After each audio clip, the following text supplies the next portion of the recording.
লন্ডনে চিকিৎসা শেষে আজকে সকাল 10:30টার দিকে দেশে ফিরছেন বিএনপি চেয়ারপারসন খালেদা জিয়া। হজরত শাহজালাল আন্তর্জাতিক বিমানবন্দরে পৌঁছে সেখান থেকে গুলশানের নিজ বাসভবনে ফিরোজায় যাবেন তিনি।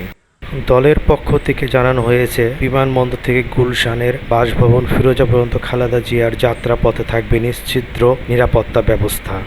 দলের সিনিয়র মহাসচিব রুহুল কবির রিজভী দেয়া এক সংবাদ বিজ্ঞপ্তিতে বলা হয়েছে, বিভিন্ন অঙ্গ ও সহযোগী সংগঠনকে অভ্যর্থনার জন্য নির্দিষ্ট জায়গায় অবস্থান করতে বলা হয়েছে।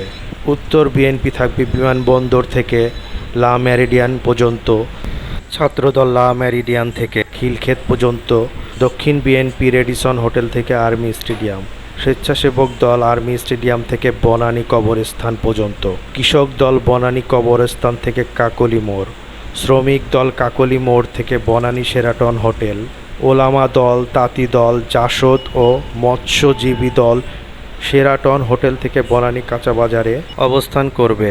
মুক্তিযোদ্ধা দল ও সব পেশাজীবী সংগঠন বনানী কাঁচাবাজার থেকে গুলশান 2, মহিলা দল গুলশান 2 গোল চত্বর থেকে গুলশান অ্যাভিনিউ রোড, জাতীয় কমিটির নেতৃবৃন্দ গুলশান 2 গোল চত্বর থেকে গুলশান অ্যাভিনিউ রোজ এবং বিভিন্ন জেলা থেকে আগত নেতাকর্মীদের যার যার সুবিধামতো অবস্থান করবে। এখানে আমরা দেখতে পাচ্ছি চেয়ারপারসন বেগম খালেদা জিয়াকে শুভেচ্ছা জানানোর জন্য হাজার হাজার নেতাকর্মী জড়ো হয়েছে।